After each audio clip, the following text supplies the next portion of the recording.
내용 살피기 부분 함께 늘 그랬듯이 다시 한번 함께 읽겠습니다. 진노하시는 하나님, 하나님의 진노에 대한 이야기인데요. 1번부터 함께 읽겠습니다. 시작. 불의로 진리를 가로막는 인간의 불경함과 불의함에 대해 하나님의 진노가 하늘로부터 나타나고 있습니다. 왜냐하면 내면적으로 하나님께서 인간으로 하여금 당신에 관해 본능적으로 알 수 있도록 하셨기 때문입니다. 또한 외면적으로는 하나님의 보이지 않는 영원한 능력과 신성이 천지창조 이후로 피조 세계에 명백히 나타나 분명히 보이고 있기 때문입니다. 따라서 하나님의 진노의 심판에 대해 인간이 하나님을 알지 못했다고 핑계할 수 없습니다. 이처럼 인간이 하나님을 알면서도 하나님을 영화롭게 하지도 감사하지도 않자 생각이 허망해지고 어리석은 마음이 어두움으로 가득 차게 되었습니다. 그리하여 스스로는 지혜 있다고 여기지만 실상은 어리석습니다. 그 결과 무엇보다 먼저 불멸의 하나님의 영광을 사람과 짐승과 벌레 따위의 모양으로 대체하는 우상 숭배를 자행하게 되었습니다. 아멘. 다시 로마서 네 번째 시간, 복음이 기쁘지 않은 이유라는 제목으로 하나님 말씀 나누겠습니다. 복음은 복된 소식입니다. 구원의 소식, 기쁨의 소식입니다. 아멘이십니까? 지옥 갈 영혼이 천국 간다. 하나님이 우리와 함께 하시고 우리를 자녀 삼아 주신다. 이것보다 행복하고 든든하고 큰 기쁨이 어디에 있겠습니까? 복음은 분명히 좋은 소식입니다. 더욱이 믿기만 하면 됩니다. 하나님의 자녀가 되기 위해서, 구원을 얻기 위해서, 천국을 가기 위해서 우리가 할 수 있는 일도 없을 뿐더러 주님이 그 무엇도 요구도 안 하십니다. 단지 믿기만 하면 됩니다. 심지어 자격도 따지지 않습니다. 신분도 따지지 않습니다. 성경에 보면 우편 강도 같은 경우에는 강도임에도 불구하고 예수님을 믿고 진심으로 영접하여서 그 마지막 순간에 하나님 나라 천국을 갔다라는 것입니다. 이 얼마나 좋은 소식이고 복된 소식입니까? 예수님이 엄청난 대가를 치루어 주셨기 때문에 우리는 그 은혜로 공짜로 믿기만 하면 갈 수 있다라는 것입니다. 그런데 이 좋은 소식이 이상하게도 사람들은 좋아하지 않아요. 기뻐하지 않아요. 오히려 어떤 사람들은 거부까지 합니다. 너나 믿으래요. 여러분, 왜 이런 일이 일어날까요? 우리가 돈을 요구합니까? 주님이 우리에게 뭘 요구합니까? 그렇지도 않은데도 심하게 거부하고 반항하고 그렇게 큰 걸 요구하지 않고 믿기만 하는데도 그걸 안 해요. 기뻐하지 않아요. 왜 그럴까요? 결론부터 말하면 처지를 몰라서 그래요. 내가 암이에요. 암이라는 환자한테 이 약을 소개할 때 이 약이 좋은 약이야. 치료약이야. 공짜로 줄게. 먹기만 해. 그 얼마나 기쁘겠어요. 그런데 암 환자가 내가 왜 암 환자야? 나 이렇게 건강한데. 나 이렇게 잘 살고 있는데. 속에서 암이 자라고 있는 건 모르고 결국 그 암 때문에 마지막에 비참하게 죽을 걸 모르고 괜찮다라는 거예요. 그러니까 그 약이 아무리 좋아도 공짜여도 좋은 소식이 되지 않는 거예요. 복음은 기쁨이고 좋은 소식인데 그 처지와 지금 상황을 모르기 때문에 복음을 기뻐하지 않는다라는 것입니다. 성경은 우리가 지금 하나님의 심판 아래 놓였다라고 말합니다. 아담의 죄 이후로 모든 인생은 하나님의 진노 아래 놓였어요. 그래서 오늘 18절에 보면 하나님의 진노가 사실 18절부터 로마서 1장 끝절까지는요. 하나님의 진노에 관련된 이야기입니다. 오늘과 다음 시간 두 번에 걸쳐서 하나님의 진노에 대해서 사실 나누고자 하는데요. 하나님이 누구에게 진노하시는지, 왜 진노하시는지, 어떻게 진노하시는지, 이런 하나님의 진노에 대해서 살펴보겠습니다. 오늘은 첫 번째로 두 가지만 살펴보겠는데, 누구에게 왜 진노하시는지. 자, 먼저 누구에게 진노합니까? 18절을 보십시오. 하나님의 진노가 불의로 진리를 막는 사람들의 모든 경건치 않음과 불의에 대하여 하늘로 쫓아 나타나나니, 불의로 진리를 막는 사람들에게 하나님의 진노가 임합니다. 진리는 하나님의 뜻이죠. 하나님의 뜻이 드러나는 것을 막는 사람들에게 하나님의 진노가 임합니다. 자신이 복음을 거부할 뿐만 아니라 다른 사람이 예수 믿는 것도 방해하는 사람, 복음 전파를 방해하는 사람, 그 사람에게 하나님의 진노가 임한다라는 것입니다. 또 하나 23절을 보십시오. 썩어지지 아니하는 하나님의 영광을 썩어질 사람과 금수와 버러지 형상의 우상으로 바꾸었느니라. 하나님의 자리를 다른 것으로 바꾼 사람들, 그 사람들에게 하나님의 진노가 임해요. 하나님이 온 우주를 창조하시고 우리를 창조하신 줄 믿습니다. 아멘. 그러므로 우리에게 하나님이 주인입니다. 그런데 그 하나님의 자리에 다른 것으로 바꾸었어요. 다른 것을 숭배해요. 놀랍게도 사람이 사람을 숭배해요. 뭐 인기 연예인들은요, 거의 좋아하는 걸 넘어 숭배가 돼요. 뿐만 아니라 금수와 버러지를 숭배했대요. 금수는 포유류 동물을 말하고 버러지는 파충류 동물을 말해요. 얼마나 어리석습니까? 그런데 더욱 놀라운 사실은 그러면서도 지혜 있다고 생각해요. 22절을 보십시오. 스스로 지혜 있다 하나 우준하게 돼요. 자기는 지혜롭다고 생각해요. 우상을 섬기고 하나님을 주인으로 삼지 않고 자기 마음대로 살아가면서 자기는 지혜가 있다라고 생각해요.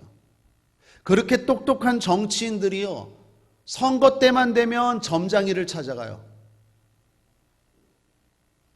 많이 배웠다고 하는 분들이 부적을 가지고 다니고요, 미신을 섬겨요.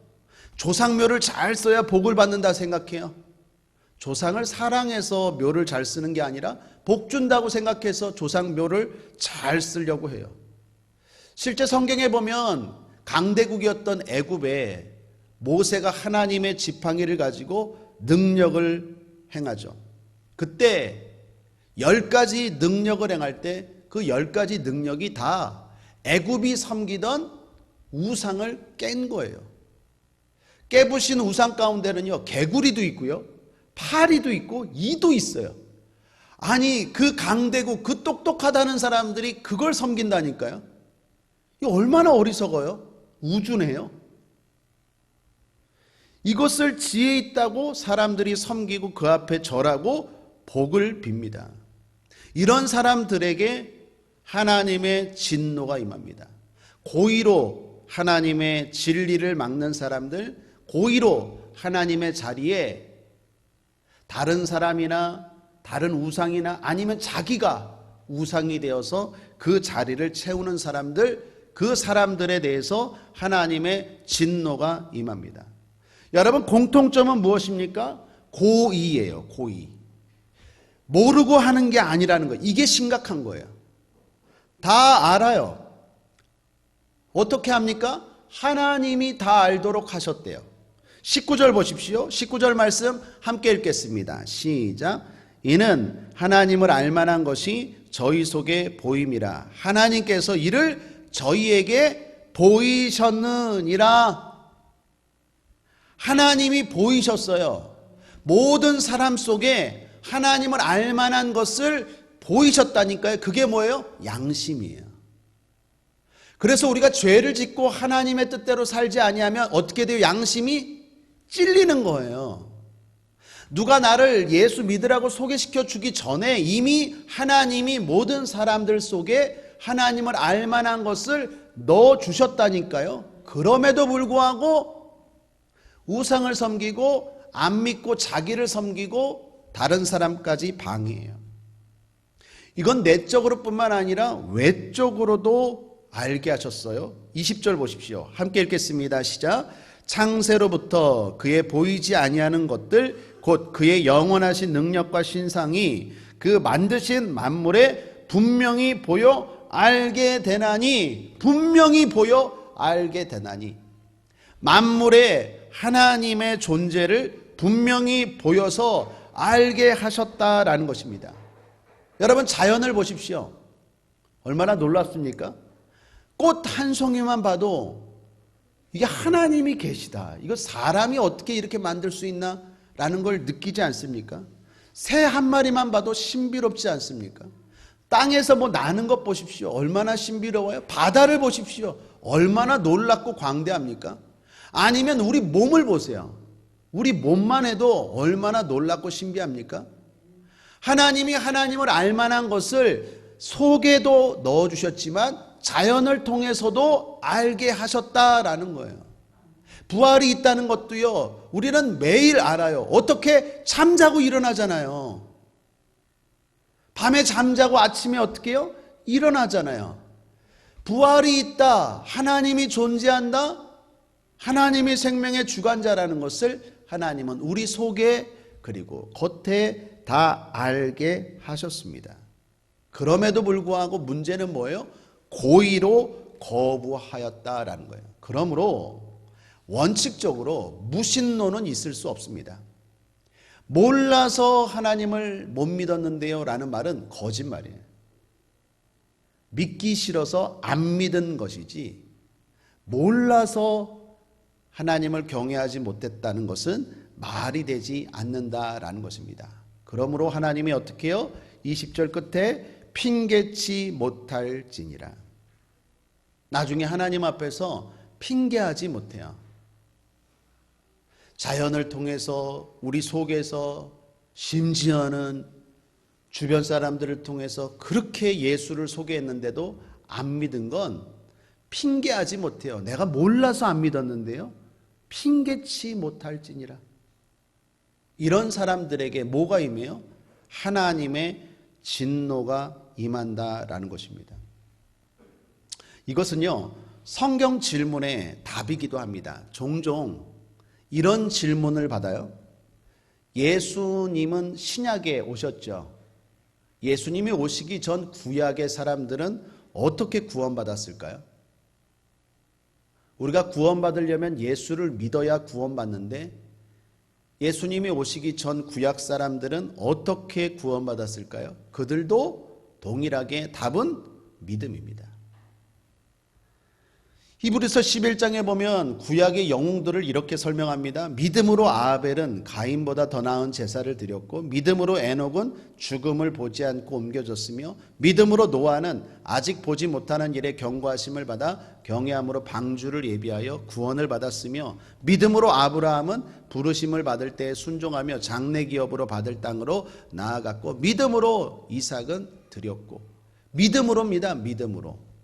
구약의 사람들도 믿음으로요. 구약 사람들도요, 하나님이 율법이라는 걸 주셨고 예수님을 열망하는 믿음을 주셨다라는 것입니다. 그러므로 그 누구도 핑계치 못해요. 몰라서 못 믿었습니다. 말이 안 돼요. 안 믿고 싶어서 안 믿은 거예요.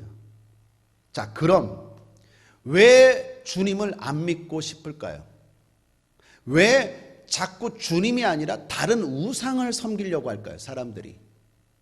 아니면 그냥 아무것도 안 믿고 나 자신을 믿고 그냥 살려고 할까요? 오늘 성경 로마서는 말합니다. 생각이 허망하여졌대요. 미련한 마음이 어두워졌대요. 한마디로 자기 마음대로 살고 싶은 거예요. 모르는 게 아니에요. 알아요. 그런데 믿고 싶지 않아요. 왜? 간섭이 싫은 거예요. 하나님은 사랑이십니다. 아멘이십니까? 아멘. 사랑하기 때문에 뭐가 많아요? 그렇죠. 잔소리가 많아요. 엄마가 잔소리하지 아줌마가 잔소리합니까? 할머니가 잔소리하지 다른 지나가는 아저씨가 잔소리해요? 사랑하는 손자에게, 사랑하는 자식에게 사랑하니까 뭐가 있어요? 간섭이 있는 거예요. 그런데 그게 싫은 거예요.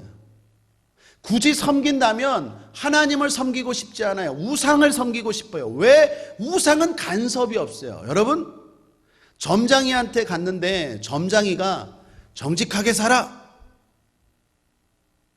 믿음으로 살아, 도적질하지 마, 이런 얘기 합니까? 점장이가? 점장이는 그런 얘기 안 해요. 오직 하나, 복채만 많이 내. 그러면 다 해줄게. 다 해줄게. 얼마나 좋아요. 나보고 이렇게 살라 저렇게 살라 말하지 않아요. 점장이는, 우상은 그래요. 그냥 돈만 가지고 와. 그러면 네 맘대로 살아. 내가 다 책임져 줄게. 무슨 책임을 져줘요? 자기 앞길도 모르면서.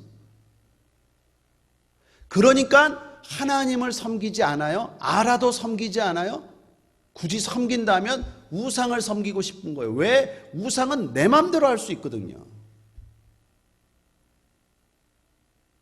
그래서 하나님의 진노가 임하는 거예요. 자, 결론, 적용입니다. 오늘도 기도회도 있고 하니까요, 핵심만 전하고 뜨겁게 기도합시다. 어떻게 해야 될까요? 두 가지 적용합니다. 첫 번째, 전도해야 됩니다. 거부하는 사람들, 모르는 사람들이 아니에요. 알아요. 그러므로 설득하려고 하는 게 아니라 성령 충만함으로 하나님의 살아계심을 받아들여야 된다는 사실을 우리가 전해야 될 줄 믿습니다. 특별히 영적 전쟁 하셔야 돼요. 오직 성령으로 충만하여 권능을 받아서 복음을 증거할 때 알면서도 자꾸 거부하고 알면서도 자꾸 싫어하는 그 사람들의 마음에 역사나 악한 것들 대적하고 뿐만 아니라 그들로 하여금 진짜 주인 대신 하나님 앞에 무릎 꿇을 수 있도록 우리가 전도해야 될 줄 믿습니다. 두 번째입니다. 하나님을 의식하고 의지하며 살아야 됩니다. 이거 우리에 대한 이야기예요. 21절입니다. 함께 한번 읽어보겠습니다. 시작.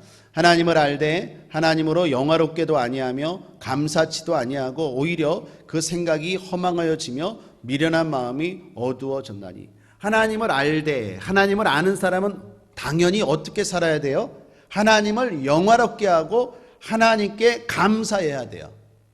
아멘이십니까? 하나님을 아는 사람은 그렇게 사는 게 마땅한 삶이에요. 하나님을 영화롭게 한다는 것은 무슨 말입니까? 하나님을 의식하며 살라라는 거예요. 죄의 유혹이 다가와요. 그때 하나님을 의식해야 돼요. 죄 짓고 싶은 마음이 있지만 하나님이 보고 있지. 하나님을 두려워하고 죄를 물리쳐야 돼요. 좋은 일이 일어났습니까?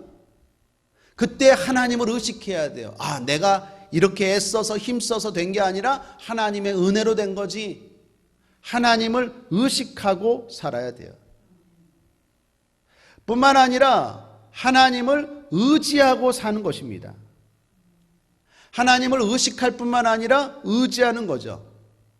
내 힘으로 살 수 없습니다. 앞서 불렀던 찬송가 415장처럼 주 없이 살 수 없네. 나 혼자 못 서리. 날마다 주님을 의지하고 사는 거예요. 누가복음 15장에 보면 탕자처럼 아버지 없어도 주님 없어도 살 수 있어요. 돈만 있으면 돼. 그리고 아버지 품을 떠나. 그러면 비참하고 고난 그리고 불행밖에 다가오지 않음을 깨닫고 하나님을 의지하며 사는 것, 그것이 하나님을 영화롭게 하고 하나님께 감사하는 것입니다. 에레미야서 17장 7절 8절은 말합니다. 그러나 무릇 여호와를 의지하며 여호와를 의뢰하는 그 사람은 복을 받을 것이라. 그는 물가에 심겨온 나무가 그 뿌리를 강변에 뻗치고 더위가 올지라도 두려워 아니하며 그 입이 청청하며 가무는 해에도 걱정이 없고 결실이 그치지 아니함 같으리라. 하나님을 의지하는 자들의 삶이 이렇습니다. 시편 1편에도 보면 복 있는 사람은 시냇가에 심은 나무가 시절을 쫓아 과실을 맺는 삶과 같다고 했어요.